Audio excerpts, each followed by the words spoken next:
Hi all, welcome to the channel. ಯಾರೆಲ್ಲ ನನ್ನ ಚಾನಲ್ಗೆ ಇನ್ನೂ ಸಬ್ಸ್ಕ್ರೈಬ್ ಆಗಿಲ್ಲ, ಪ್ಲೀಸ್ ಈಗಲೇ ಸಬ್ಸ್ಕ್ರೈಬ್ ಆಗಿ, ಹಾಗೆ ಬೆಲ್ಲೈಕನ್ನ ಪ್ರೆಸ್ ಮಾಡಿ. ಸೊ ನಾನು ಮಾಡೋ ಹೊಸ ವೀಡಿಯೋಸ್ ಆದಷ್ಟು ಬೇಗ ನಿಮಗೆ ರೀಚ್ ಆಗುತ್ತೆ. ನಾವು ಹೊರಟಿದ್ದೀವಿ ನಮ್ಮೂರ ಕಡೆಗೆ, ಬೆಳಗಾವಿಗೆ. ದೀಪಾವಳಿ ಹಬ್ಬಕ್ಕೆ ಒಂದು ವಾರ ಉಳಿದಿದೆ. ಸೊ ನಾವು ಇವಾಗಲೇ ಹೊರಟ್ವಿ. ಊರಲ್ಲಿ ಹಬ್ಬಕ್ಕೆ ಅಂತ 2 ವಾರ ಮುಂಚೆನೇ ಪ್ರಿಪ್ರೇಷನ್ ಸ್ಟಾರ್ಟ್ ಆಗುತ್ತೆ. ಅದಕ್ಕೆ ನಾವು ಬೇಗನೆ ಊರಿಗೆ ಹೊರಟ್ವಿ.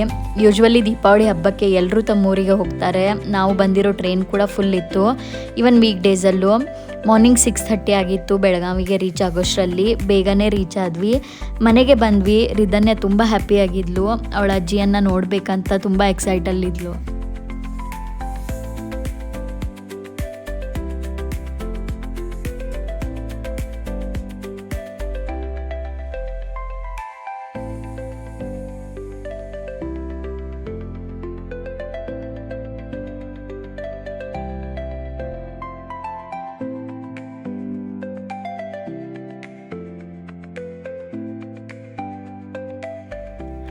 ಫ್ರೆಶ್ ಅಪ್ ಆಗೋಕ್ಕೆ ನಮ್ಮ ರೂಮ್ಗೆ ಬಂದ್ವಿ. ಇದು ನಮ್ಮ ರೂಮ್ ಇರೋದು 3rd ಫ್ಲೋರಲ್ಲಿ.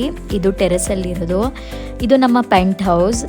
ಟೆರೆಸಲ್ಲಿ ಫ್ರೆಶ್ ಏರ್ ಚೆನ್ನಾಗಿ ಅನಿಸ್ತಾ ಇತ್ತು. ನಮ್ಮ ಮನೆ ಮುಂದೆ ದೊಡ್ಡದಾಗಿ ಮರಗಳಿರೋದ್ರಿಂದ ಬೆಳಿಗ್ಗೆ ಜಾವದಲ್ಲಿ ಸುಮಾರು ಪಕ್ಷಿಗಳು ಹಾರಾಡ್ತಾ ಇರ್ತವೆ. ನೋಡೋಕ್ಕೆ ತುಂಬ ಚೆನ್ನಾಗಿ ಅನಿಸುತ್ತೆ.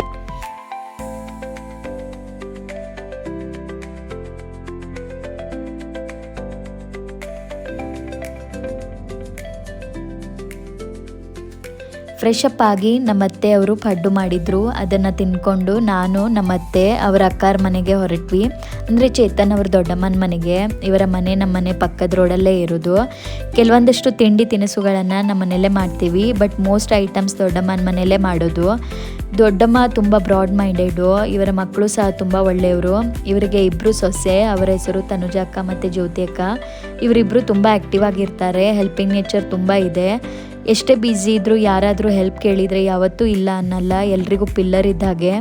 ನಾವೆಲ್ಲ ರಿಲೇಟಿವ್ಸ್ ಒಟ್ಟಿಗೆ ಸೇರಿ ಎಲ್ಲ ತಿನಿಸುಗಳನ್ನು ಮಾಡ್ತೀವಿ. 8-9 ಮನೆಯದು ಸೇರಿ ಮಾಡ್ತೀವಿ. ಒಂದು ಐಟಮ್ ಆಲ್ಮೋಸ್ಟ್ 5 to 6 kgs ಕ್ವಾಂಟಿಟಿಯಲ್ಲಿರುತ್ತೆ. ಇದನ್ನು ಮುಗಿಸೋಷ್ಟರಲ್ಲಿ ಫುಲ್ ಡೇ ಬೇಕಾಗುತ್ತೆ. ಈಚ್ ಡೇ ಬೇರೆ ಬೇರೆ ಐಟಮ್ಸ್ ಮಾಡ್ತೀವಿ. ಚಕ್ಲಿ, ಶೇವು, ಸುರುಳಿ ಹೋಳಿಗೆ, ಹುರಕಿ ಹೋಳಿಗೆ, ಚೂಡ, ಬೇಸನ್ ಉಂಡೆ, ಈ ಥರ ವಿಧವಾದ ತಿಂಡಿಗಳನ್ನು ಮಾಡ್ತೀವಿ. ಹಬ್ಬ ಮುಗಿಯೋವರೆಗೂ ದಿನ ಬ್ಯುಸಿನೇ ಇರ್ತೀವಿ. ಹಬ್ಬಕ್ಕೆ ಅಂತ ಸುಮಾರು ತಿಂಡಿ ತಿನಿಸುಗಳನ್ನು ಮನೆಯಲ್ಲೇ ಮಾಡ್ತೀವಿ. ಹೊರಗಡೆದು ತರಲ್ಲ.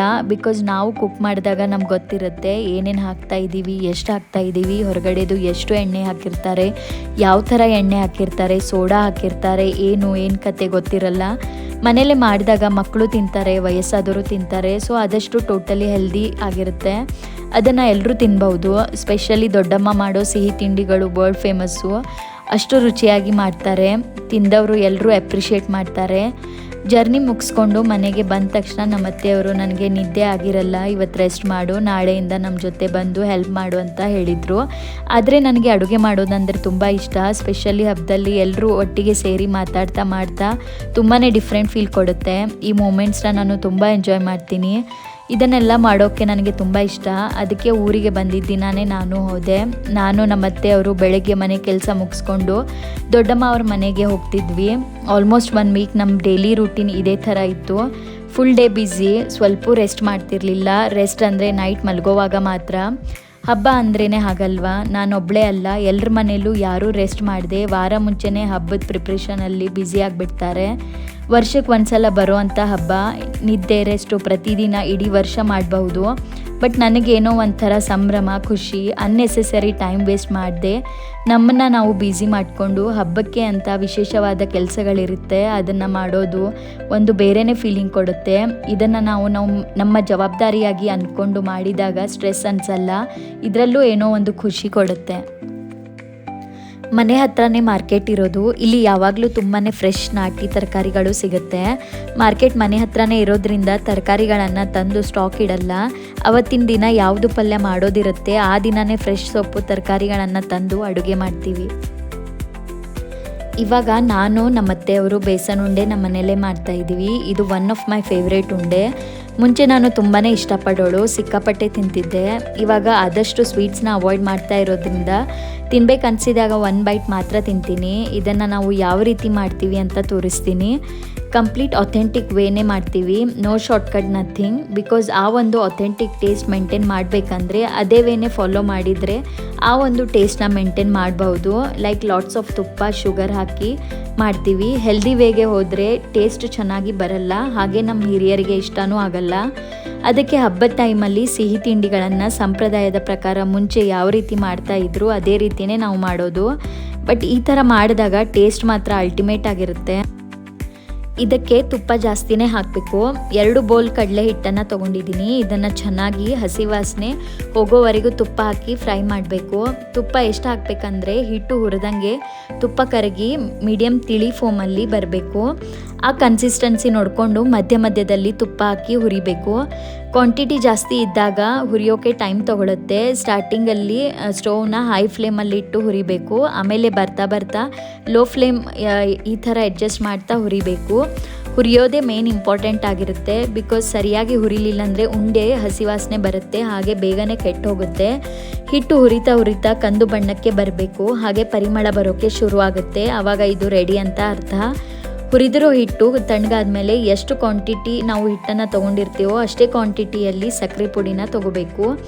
ನಾನು ಇಲ್ಲಿ 2 ಬೌಲ್ ಹಿಟ್ಟಿಗೆ 2 ಬೌಲ್ ಸಕ್ಕರೆ ಪುಡಿನ ತೊಗೊಂಡಿದ್ದೀನಿ. ಸಕ್ಕರೆ ಪೌಡರ್ ಮಾಡೋವಾಗ ಇದರಲ್ಲಿ ಸ್ವಲ್ಪ ಏಲಕ್ಕಿನ ಮಿಕ್ಸ್ ಮಾಡಬೇಕು. ಇದನ್ನು ಹುರಿದಿರೋ ಹಿಟ್ಟಿನಲ್ಲಿ ಹಾಕಿ ಕೈಯಿಂದ ಚೆನ್ನಾಗಿ ಮಿಕ್ಸ್ ಮಾಡಿ ಉಂಡೆಯನ್ನು ಕಟ್ಟಿದರೆ ಬೇಸನ್ ಉಂಡೆ ರೆಡಿ ಆಯಿತು.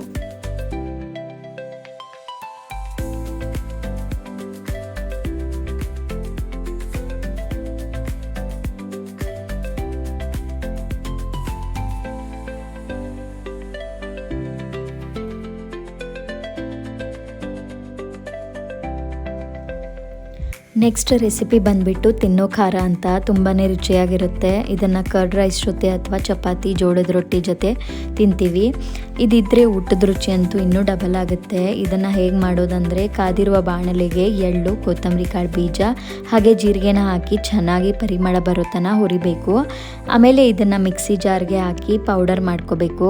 ಅದೇ ಬಾಣಲೆಯಲ್ಲಿ ಜಾಸ್ತಿನೇ ಎಣ್ಣೆ ಹಾಕಿ ಇದರಲ್ಲಿ ಒಣ ಕೊಬ್ಬರಿನ ಚಿಕ್ಕ ಚಿಕ್ಕ ಪೀಸಸ್ ಮಾಡಿ ಎಣ್ಣೆಯಲ್ಲಿ ಕೆಂಪಗಾಗೋವರೆಗೂ ಫ್ರೈ ಮಾಡಿ, ಆಮೇಲೆ ಕರಿಬೇವು, ಕೊತ್ತಂಬರಿ ಸೊಪ್ಪನ್ನು ಸೆಪ್ರೇಟಾಗಿ ಸ್ವಲ್ಪ ಕ್ರಿಸ್ಪಿ ಆಗೋವರೆಗೂ ಫ್ರೈ ಮಾಡಿ, ನಂತರ ಉದ್ದುದ್ದಾಗಿ ಹೆಚ್ಚಿರುವ ಈರುಳ್ಳಿನ ಲೈಟಾಗಿ ಕೆಂಪಗಾಗೋವರೆಗೂ ಫ್ರೈ ಮಾಡಬೇಕು. ಫ್ರೈ ಮಾಡಿರುವ ಕೊಬ್ಬರಿ, ಕೊತ್ತಂಬರಿ ಸೊಪ್ಪು, ಗಟ್ಟಿ ಹಿಂಗು ಹಾಗೆ ಕಲ್ಲುಪ್ಪನ್ನು ಹಾಕಿ ಪೌಡರ್ ಮಾಡಬೇಕು. ಆಮೇಲೆ ಫ್ರೈ ಮಾಡಿರೋ ಕರಿಬೇವು ಸೊಪ್ಪು, ಬೆಳ್ಳುಳ್ಳಿ, ಸ್ವಲ್ಪ ಕಲ್ಲುಪ್ಪು ಹಾಕಿ ಪೇಸ್ಟ್ ಮಾಡ್ಕೋಬೇಕು.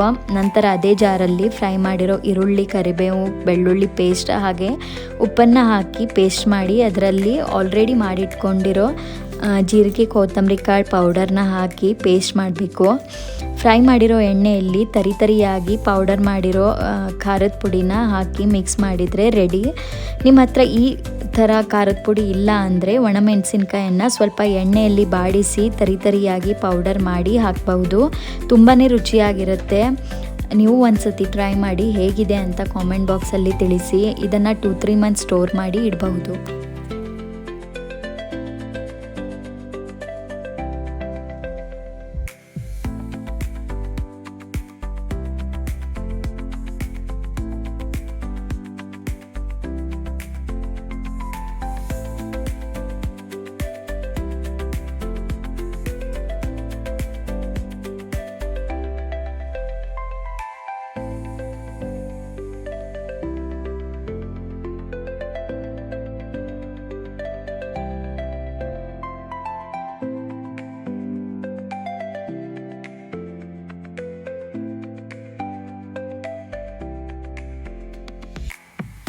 ನೆಕ್ಸ್ಟ್ ಬಂದುಬಿಟ್ಟು ಗುರೆಳ್ಳು ಚಟ್ನಿ ಪುಡಿ ರೆಸಿಪಿ ನಿಮ್ಮ ಜೊತೆ ಶೇರ್ ಮಾಡ್ತಾ ಇದ್ದೀನಿ. ಗುರೆಳ್ಳು, ಸ್ವಲ್ಪ ಕೊತ್ತಂಬರಿ ಕಾಳು ಬೀಜ, ಸ್ವಲ್ಪ ಜೀರಿಗೆ ಹಾಕಿ ಚೆನ್ನಾಗಿ ಪರಿಮಳ ಬರೋ ತನಕ ಹೈ ಆ್ಯಂಡ್ ಮೀಡಿಯಮ್ ಫ್ಲೇಮಲ್ಲಿ ಅಡ್ಜಸ್ಟ್ ಮಾಡ್ತಾ ಫ್ರೈ ಮಾಡಬೇಕು. ಆಮೇಲೆ ಇದನ್ನು ತಣ್ಣಗಾಗಕ್ಕಿಡಬೇಕು. ಇದರಲ್ಲಿ ಶೇಂಗಾ ಬೀಜ, ಖಾರದ ಪುಡಿ, ಉಪ್ಪು, ಬೆಳ್ಳುಳ್ಳಿ, ಸ್ವಲ್ಪ ಹಿಂಗನ್ನು ಹಾಕಿ ಪೌಡರ್ ಮಾಡಿದರೆ ಚಟ್ನಿ ಪುಡಿ ರೆಡಿ.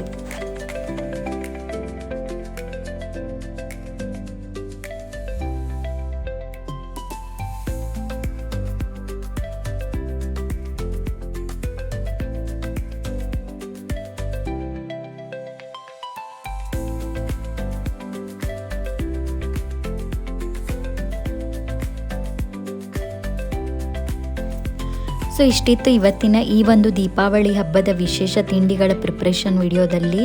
ಹೋಪ್ ನಿಮಗೆಲ್ಲ ಈ ವ್ಲಾಗ್ ಇಷ್ಟ ಆಗಿದೆ ಅಂತ ಅನ್ಕೋತೀನಿ. ಇಷ್ಟ ಆಗಿದ್ರೆ please like, share and subscribe ಮಾಡಿ, ಹಾಗೆ ಬೆಲ್ ಐಕನ್ನ ಪ್ರೆಸ್ ಮಾಡಿ ಸೊ ದ್ಯಾಟ್ ನಾನು ಮಾಡೋ ಹೊಸ ವಿಡಿಯೋಸ್ ಆದಷ್ಟು ಬೇಗ ನಿಮಗೆ ರೀಚ್ ಆಗುತ್ತೆ ಅಂತ ಹೇಳ್ತಾ ಈ ವ್ಲಾಗನ್ನು ಇಲ್ಲಿಗೆ ಮುಗಿಸ್ತಾ ಇದ್ದೀನಿ. You all take care, bye.